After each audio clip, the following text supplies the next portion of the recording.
আজ আমরা খুবই গুরুত্বপূর্ণ একটা টপিক নিয়ে আলোচনা করব। খুব গুরুত্বপূর্ণ। ছেলেমেয়েরা এই জায়গাটাতে বুঝতে পারে না। চেষ্টা করো তোমরা ভিডিওটাকে স্কিপ না করে খুব সুন্দরভাবে মনোযোগ দিয়ে দেখার। কারণ এখান থেকে আমাদের প্রশ্ন খুব আসে। সেখানে কিভাবে হচ্ছে না হচ্ছে জিনিসটাকে এক প্রকার মুখস্থ করে আমাদের করতে হয়। চেষ্টা করো বুঝে নিয়ে করার।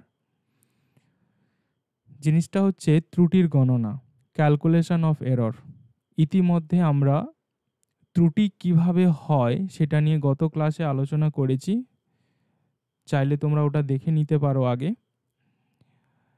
ত্রুটির গণনা করতে গেলে তোমাদের আগে যে জিনিসটা জেনে নিতে হবে সেটা দেখা যাক। সাপোজ কোনো একজন স্যার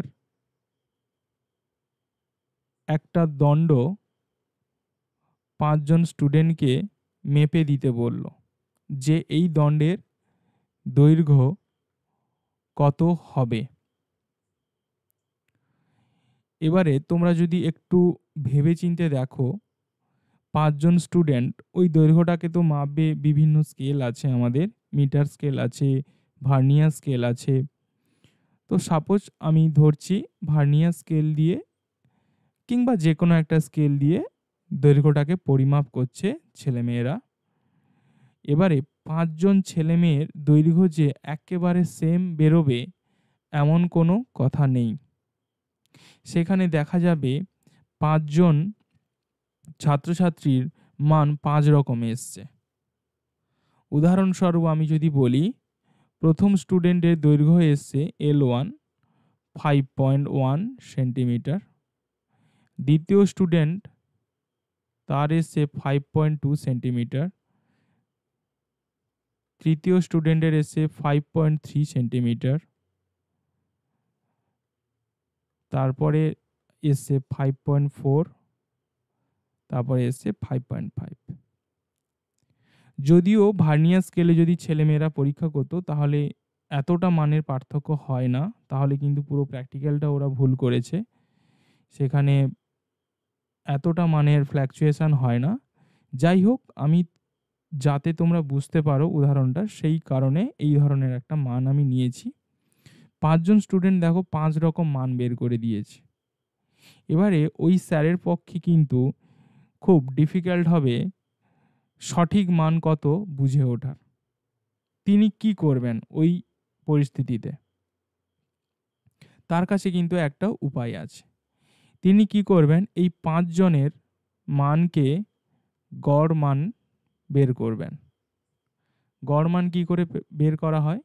যোগ করে ভাগ করে দিই, 5টাকে যোগ করব,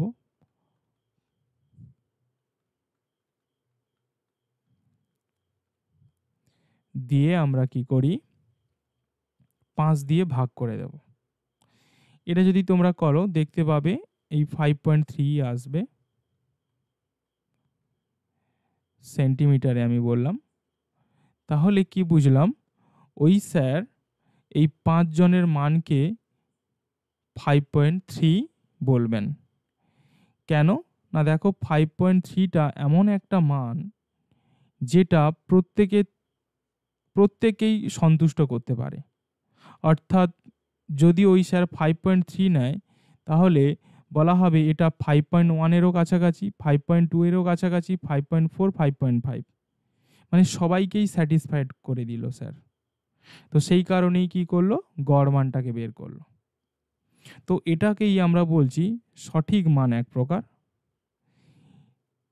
সঠিক মান তাহলে স্যার লিখবে 5.3 সেন্টিমিটার। কিন্তু তোমরা যদি একটু ভেবে দেখো, সঠিক মান তো আমরা লিখলাম, কিন্তু 5.3টা কি আদৌ সঠিক? যেখানে 5 রকম মান এসছে সেখানে একটা গড় মান বের করে বলে দিলাম এটাই সঠিক মান, তাহলে জিনিসটা কিন্তু সঠিক হয়েও এক প্রকার সঠিক হলো না। তো সেক্ষেত্রে আমরা কি করব? এর পরেও কিছু করণীয় স্টেপ থাকে, সেটাকেই তোমাদের ফোকাস করতে হবে। এবারে তোমরা লক্ষ্য করো, ওই স্যার এই সঠিক মানটাকে আরও কতটা সঠিক করতে পারেন সেটা আমরা দেখি। এটাকে আমরা বলছি সঠিক মান। খেয়াল রাখবে এর নামটাকে, এটাকেই আমরা বলছি সঠিক মান অথবা গড় মান। দুটো কথা একই কথা এখানে।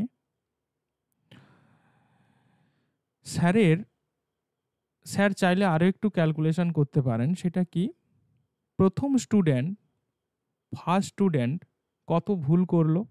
যদি আমি বলি ফার্স্ট স্টুডেন্ট ভুল কতটা করলো, ভুলকে আমি বলছি এরর। সঠিক মান যদি 5.3 হয়, প্রথম স্টুডেন্ট মেপেছিল 5.1, তাহলে অ্যাকচুয়ালি ভুল করেছে সে 5.3 মাইনাস 5.1, তাহলে আসবে 0.2 সেন্টিমিটার। একই রকমভাবে সেকেন্ড স্টুডেন্ট ভুল করেছে কতটা, 5.2 মাইনাস 5.1, 0.1 সেন্টিমিটার। থার্ড স্টুডেন্ট ভুল করেছে কতটা, সে কিন্তু কোনো ভুল করেনি, কারণ তার ভাগ্যটা এতটাই ভালো ছিল যে গড় মানটা তার মানের সঙ্গে মিলে গেছে, তার কিন্তু ভুল কিছু হয়নি, সে কিন্তু খুব আনন্দে আছে। ফোর্থ স্টুডেন্ট, তার ভুল কতটা হয়েছে,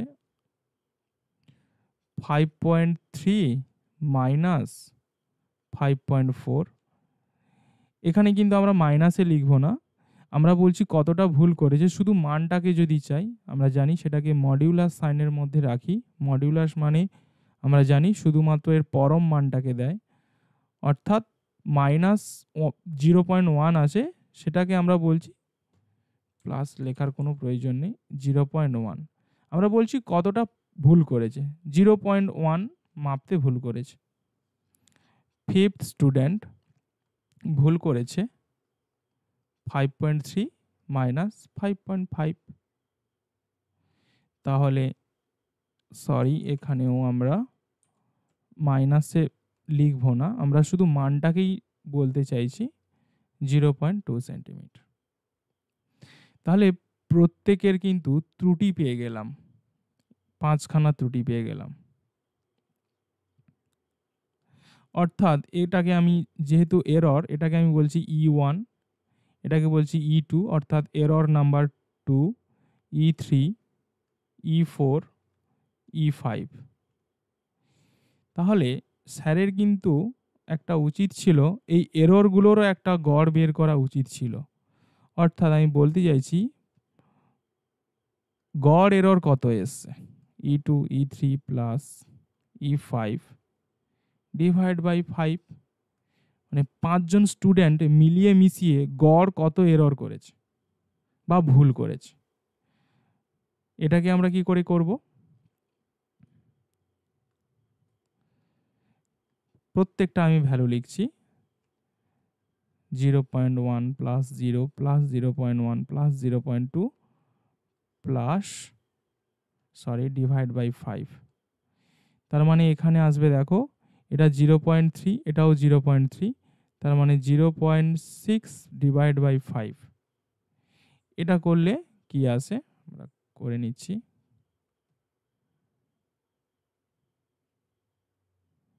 0.6 ভাগ 5, তাহলে 0.12, অর্থাৎ 0.12। এটা কিন্তু গড় ভুল।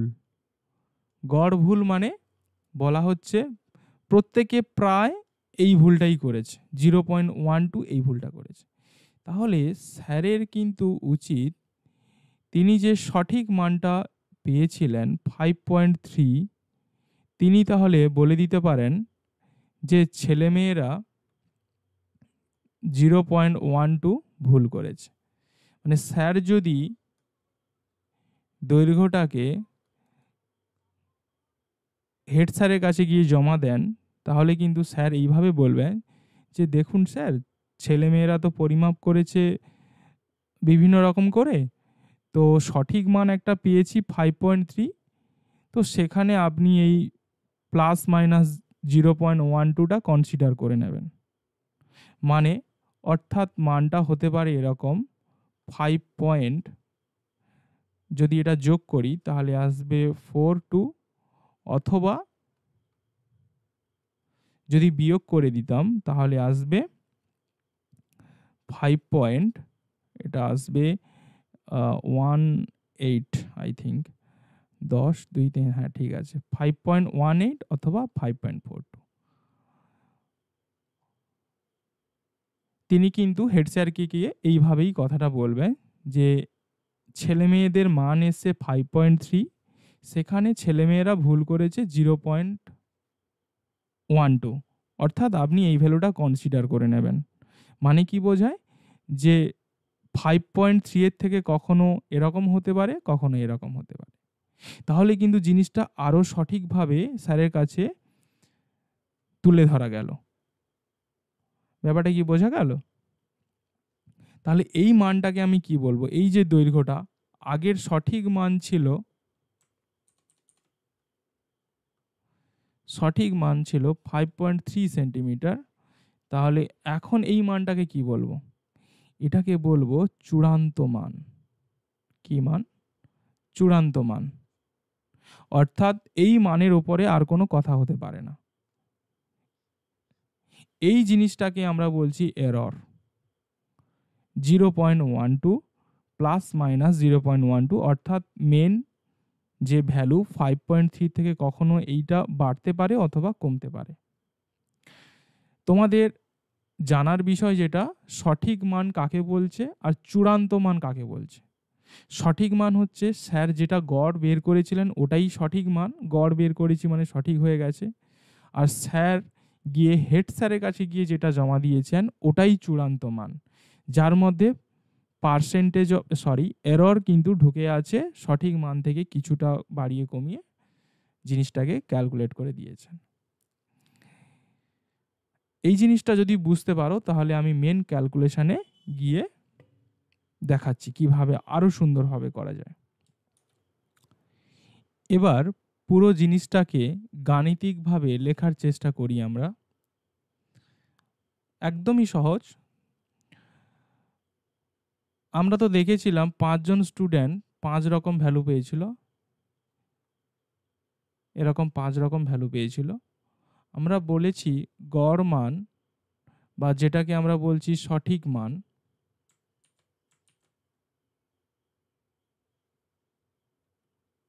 বা গড় মান কি করে বের করেছি? যোগ করেছি 5টাকে, করে 5 দিয়ে ভাগ করে দিয়েছি। সব সময় যে 5 জন থাকবে এমন তো কোনো কথা নেই, 6 জনও হতে পারে, তাহলে এটা 5টা কেটে 6 চলে আসবে। 7 জনও তো হতে পারে, তাহলে 6 কেটে আবার কি 7 আসবে। তাহলে আমরা একটা কাজ করি, এরকম করে যতজনই থাকুক না কেন, যদি n জন থাকে তাহলে প্রত্যেকের ওই n সংখ্যক মানকে আমরা যোগ করব, প্লাস দিলাম, মাঝখানে ডট ডট করে ফের প্লাস দিয়ে দেখো শেষে xn লিখেছি, তার মানে n জনের মানটাকে তুমি যোগ করেছো, তার মানে এগুলো কিছুই থাকবে না, শেষে তাহলে আমাদের থাকবে n দিয়ে ভাগ করে দেবো। যেহেতু n জনের মানকে তুমি যোগ করেছো তাহলে n দিয়ে ভাগ করে দাও, তাহলেই তুমি ওই n জনের গড় মান তুমি পাবে। গড় মানকে না আমরা এইভাবে লিখি x বার, সঠিক মান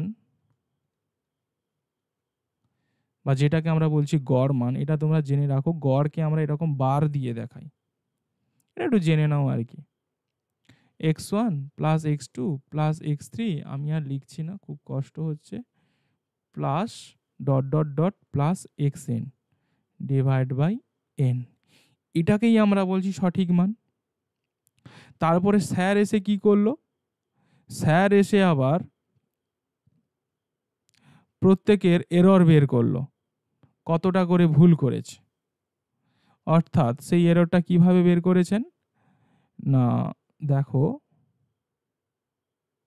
এররটাকে বের করেছেন এরকম, এই সঠিক মান থেকে এক্স বার থেকে তিনি কি করেছেন, প্রত্যেকের যে ভ্যালু ছিল সেই ভ্যালুটা কি ছিল, প্রত্যেকে যে যা মান যেটা বের করেছিল মাইনাস x1, এটাকে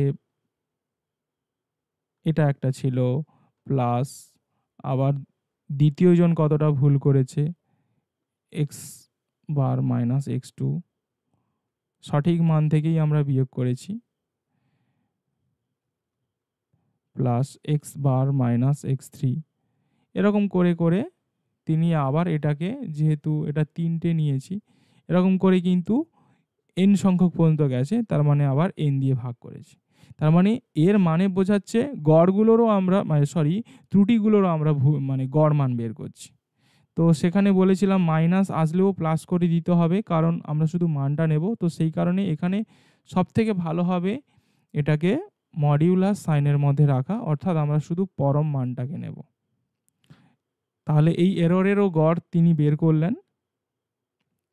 তারপরে তিনি কি করেছেন, তারপরে যে চূড়ান্ত মান যেটাকে বললাম, মানে হেড স্যারের কাছে যেটা জমা দিয়েছিলেন, চূড়ান্ত মান কি করলেন, তিনি যে সঠিক মান পেয়েছিলেন সেখান থেকে এই এররটাকে বিয়োগ করে দিলেন। মানে এররটাকে বিয়োগ করলো না, মানে যোগ ইনক্লুড করে দিল ওর সঙ্গে, গিয়ে স্যারকে বলল যে ছেলেমেয়েরা এতটুকু অংশ ভুলভাল করতে পারে, আপনি ওটা দেখে নেবেন। তা চূড়ান্ত মানকে আমরা এক্স বলছি এটাকে ধরছি আর কি, x bar plus minus E. তোমাদের এখানে যে জিনিসটা মনে রাখতে হবে, এক্সটাকেই বলা হচ্ছে চূড়ান্ত মান, হেড স্যারের কাছে যেটা জমা দিলেন সঠিক মান, এটা যেটা স্যার বের করেছিলেন, আর এটা হচ্ছে ত্রুটি। যেখানে ত্রুটিটাকে আমরা এইভাবে দেখিয়েছি, লক্ষ্য করবে, ত্রুটির মানে হচ্ছে প্রত্যেকের গড় ত্রুটি বের করা হয়েছে। বেশ, এই সমীকরণটাকে যদি তোমরা বুঝতে পারো তাহলে আর কিচ্ছু পড়ে নেই, সব জিনিসটাই তোমরা শিখে ফেলেছো। এবারে আমরা কি করব, এখানে এইটুকু অংশে থামলে হবে না, আমাদের কিন্তু এখনো আসল জিনিসটা আসেনি। প্রবলেম করার জন্য যে আমাদের সমীকরণটা লাগবে সেটা কিন্তু এখনো শিখতে বাকি, আর কিচ্ছু পড়ে নেই। দেখো, চূড়ান্ত মান তো এক্স পেয়েছি, মানে এটাই হেড স্যারকে জমা দিয়েছে। এই চূড়ান্ত মানে ভুল কতটা ছিল, ই ছিল, এই যে দেখো ই ভুল ছিল। এক্স চূড়ান্ত মানে ভুল ধরা পড়েছে ই, তাহলে যদি চূড়ান্ত মানটা 1 থাকতো তাহলে কি হতো, একে তাহলে ভুল আমাদের কতটুকু ধরা পড়তো, ই বাই এক্স, ঐকিক নিয়ম করছি। এক্স চূড়ান্ত মানে ভুল ধরা পড়েছিল ই, তাহলে মানটা যদি 1 থাকতো তাহলে কত ভুল ধরা পড়তো, বা একক মানে কত ভুল ধরা পড়তো, ই বাই এক্স। এটাকেই বলা হয় আপেক্ষিক ত্রুটি। এটাই হচ্ছে আমাদের শিখতে হবে, আপেক্ষিক ত্রুটি। এখান থেকেই আমাদের অঙ্ক আসবে ভিভিআই, ভেরি ভেরি ইম্পর্টেন্ট জিনিসটা। এবারে যদি কেউ 100তে বের করতো, একে বের করেছে 100তে বের করেছে, একের পরে যদি 100তে বের করা, ওর মানে বোঝায় শতকরা ত্রুটি, সে কত পার্সেন্ট ভুল করলো, এটাকে বলা হয় পার্সেন্টেজ অফ এরর। তার মানে ই বাই এক্স তার সঙ্গে 100 গুণ করে দিলে আমরা এখানে পার্সেন্টেজে পেয়ে যাব। এই জিনিসটাকে, এই পুরো জিনিসটাকেই বলা হবে শতকরা ত্রুটি বা পার্সেন্টেজ অফ এরর।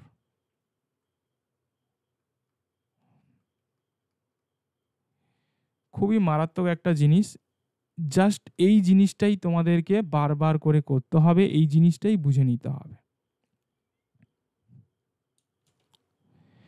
এবারে আসা যাক রিয়েল লাইফে এই সমীকরণ বা ত্রুটির সমীকরণটাকে আমরা কিভাবে কাজে লাগাতে পারি। ইতিমধ্যে আমরা জানলাম, দুটো জিনিস জানলাম। এক হচ্ছে আপেক্ষিক ত্রুটি, যেটাকে আমি বলছি ই বাই এক্স, যেখানে এক্সটা কিন্তু চূড়ান্ত মান ছিল, যেটা হেড স্যারের কাছে জমা পড়েছে। আরেকটা হচ্ছে শতকরা ত্রুটি, এটাই হচ্ছে গুরুত্বপূর্ণ। কিচ্ছু নয়, 100তে বের করেছিলাম, ই বাই এক্স তার সঙ্গে 100 গুণ করে দিলাম, করলে আমরা ওটা পার্সেন্টেজে তার কতটা ত্রুটি হয়েছে সেটা পেয়ে যাই। এবারে দেখো, কোনো একটা জিনিসকে তুমি মাপতে গেছো, এক্স, সেটা মাপতে গেলে তোমাকে আরও দুটো জিনিস মাপতে হবে এবং শেষে তাদেরকে যোগ করতে হবে।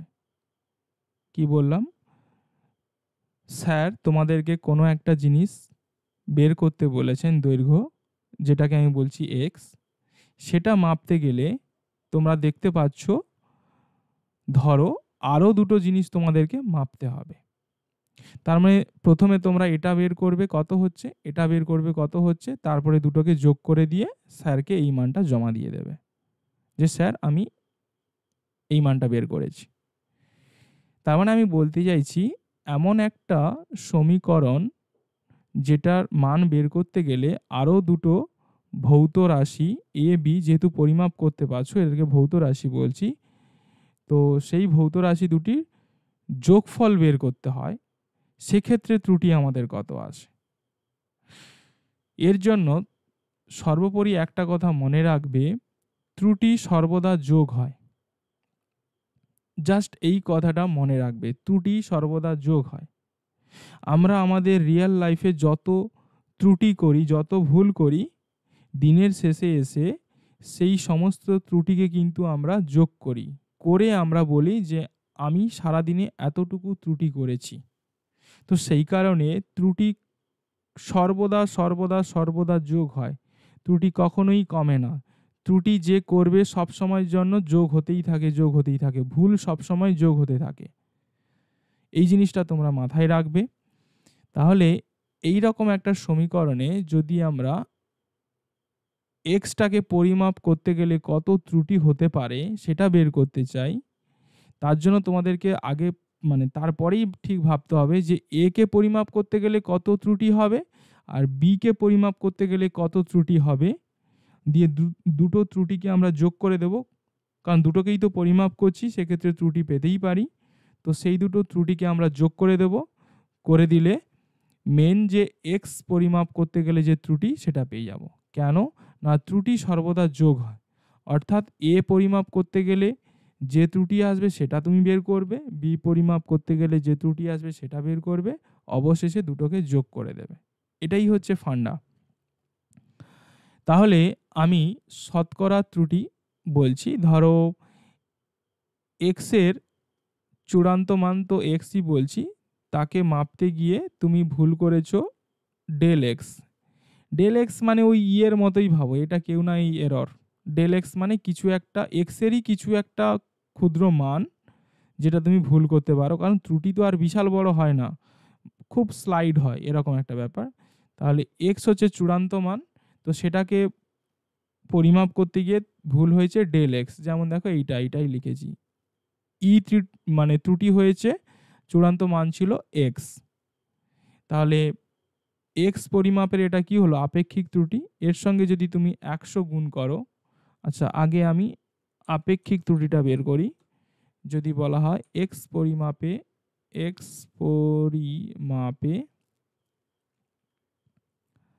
আপেক্ষিক ত্রুটি কত, তাহলে তুমি লিখবে কি, একদম পরিষ্কার, ডেল এক্স বাই এক্স। তাহলে কি হবে, এ কে পরিমাপ করতে গেলে যে ত্রুটি হবে সেটা লিখতে হবে। তাহলে এর চূড়ান্ত মান আমি এই ধরলাম, এটাকে পরিমাপ করতে গিয়ে ত্রুটি হয়েছে ডেল এ, তাহলে এটা 1 নম্বর ত্রুটি আসলো। আবার বি কে পরিমাপ করতে গেলেও দেখা যাবে ডেল বি ত্রুটি হয়েছে বি চূড়ান্ত মানের জন্য। তাহলে দুটো ত্রুটি তুমি বের করে যোগ করে দিলে, তাহলে এটাই হয়ে যাবে এক্স পরিমাপের আপেক্ষিক ত্রুটি।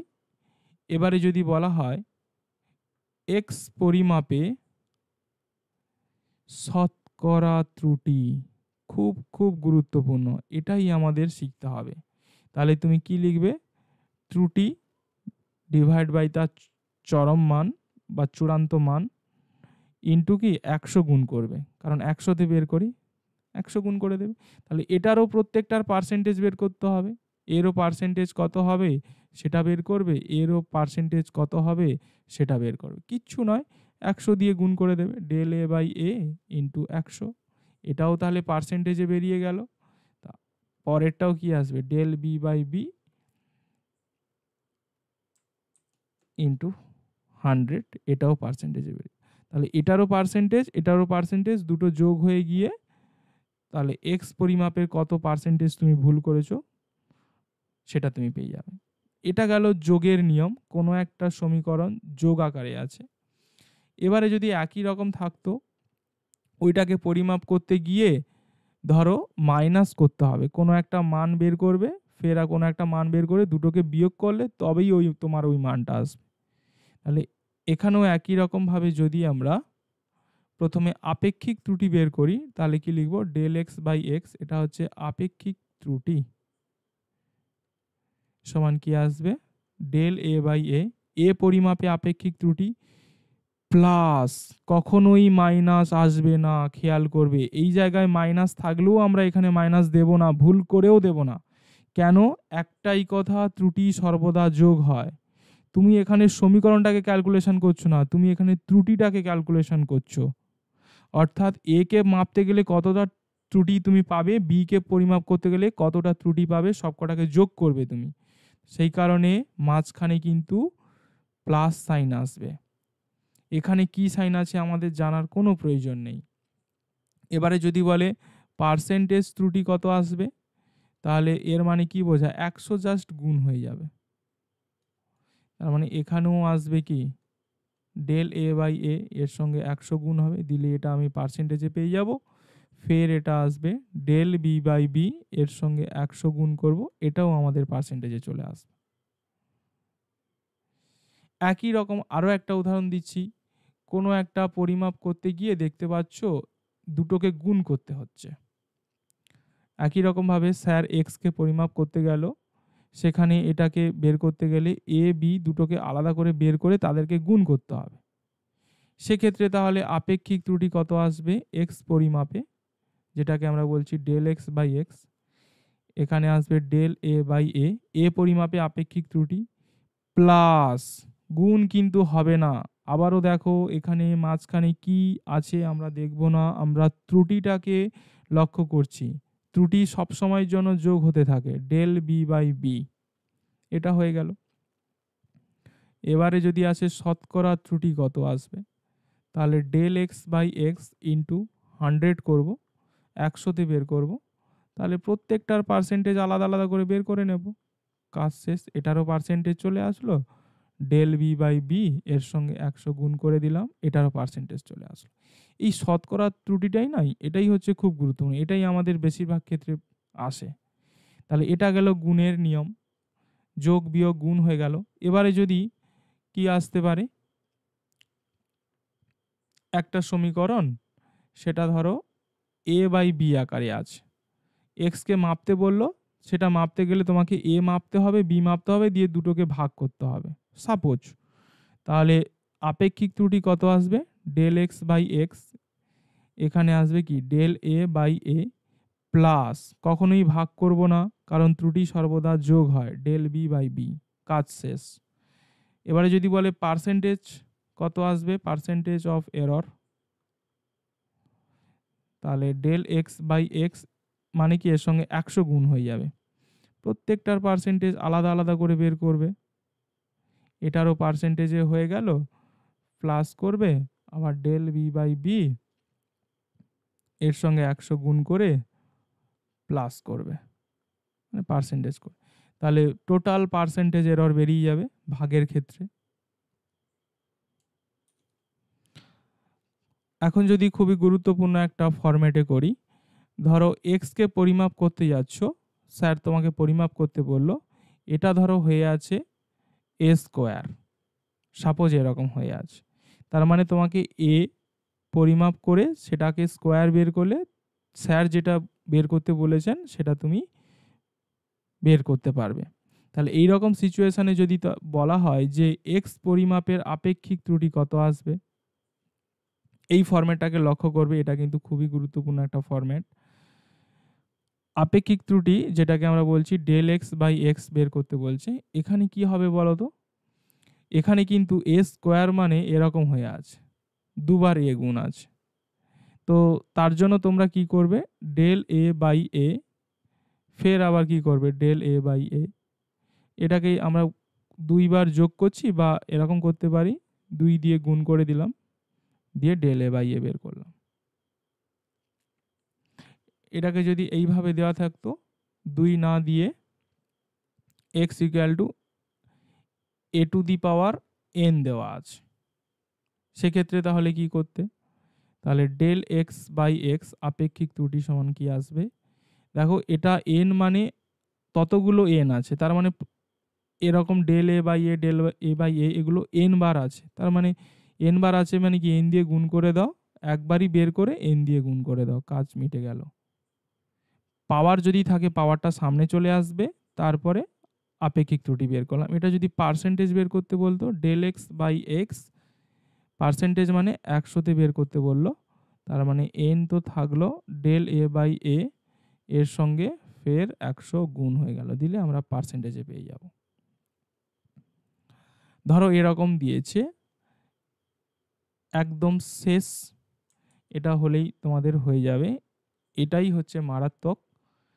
দেখবে ধরো একটা সমীকরণ জেড দিয়েছে, এত সময় এক্স বললাম, আমার ইচ্ছে হয়েছে এখন আমি জেড দিয়েছি। ধরো এরকম একটা ফরম্যাট আছে, জেডকে মাপতে গেলে এ টু দি পাওয়ার এক্স বের করতে হবে, B to the power Y বের করতে হবে, আচ্ছা এক্স ওয়াই না দিয়ে এরকম দিয়ে এম বের করতে হবে, B to the power N বের করতে হবে, সি টু দি পাওয়ার ধরো পি বের করতে হবে। অর্থাৎ জেড পরিমাপ করতে গেলে তোমাকে এ মাপতে হবে, বি মাপতে হবে, সি মাপতে হবে, তারপরে তাদের পাওয়ার এম এন পি এরকম করে বের করে ফের ভাগ করে গুণ করে এরকম করে করবে।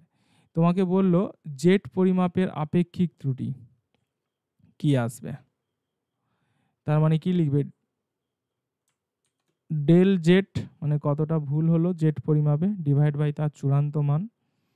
এটা কি হবে, তাহলে এ কে পরিমাপ করতে গেলে আমার এ two the power M K পরিমাপ করতে গেলে কি হবে, জাস্ট এটাকেই আমরা ভাবছি, তাহলে M into del A by A. B কে পরিমাপ করতে গেলে কি হবে, কতটা ত্রুটি আসবে আমাদের, প্লাস আসবে, এখানে কিন্তু গুণ আকারে আছে ঠিক আছে, আমরা কিন্তু ত্রুটি বের করছি, ত্রুটি সর্বদা যোগ আকারে আছে, তার মানে যেহেতু এর পাওয়ার এন আছে আমরা একটা বের করে এন দিয়ে গুণ করে দেব, কাজ শেষ। আবার দেখো নিচে ডিভাইড আকারে C to the power P দেওয়া আছে, ভাগ থাকুক যাই থাকুক ত্রুটি সর্বদা যোগ হয়ে যাবে, তার মানে একবার সি এর ত্রুটি বের করে পি দিয়ে গুণ করে দেব, কাজ শেষ। তাহলে জেড পরিমাপের আপেক্ষিক ত্রুটি আমাদের এটা আসলো। এবারে যদি বলে শতকরা ত্রুটি কত আসবে, জেড পরিমাপের শতকরা ত্রুটি, তার মানে বোঝাচ্ছে ভেতরে ভেতরে ডেল জেড বাই জেড এর সঙ্গে 100 গুণ আছে, প্রত্যেকটার সঙ্গে 100 গুণ হয়ে যাবে, তার মানে আমি এটাকে এইভাবে লিখতে পারি, M delta A by A plus N delta B by B plus P delta C by C দিয়ে আমি শেষে একেবারে 100 গুণ করে দিলাম। প্রত্যেকটার সঙ্গে 100 গুণ করার থেকে একদম 100 কমন নিয়ে সবার শেষে গুণ করে দিলাম, দিলে আমাদের কিন্তু এটা পার্সেন্টেজে বেরিয়ে গেল। জাস্ট এইটাকেই তোমরা লক্ষ্য করো, এটাই আমাদের পরীক্ষাতে প্রচুর আসে, বাকিগুলোও গুরুত্বপূর্ণ। মেন কথা হচ্ছে তোমাদের বুঝে নিতে হবে জিনিসটাকে, এরপরে আমরা অনেক উদাহরণ করে জিনিসটাকে আরো ক্লিয়ার করে নেব।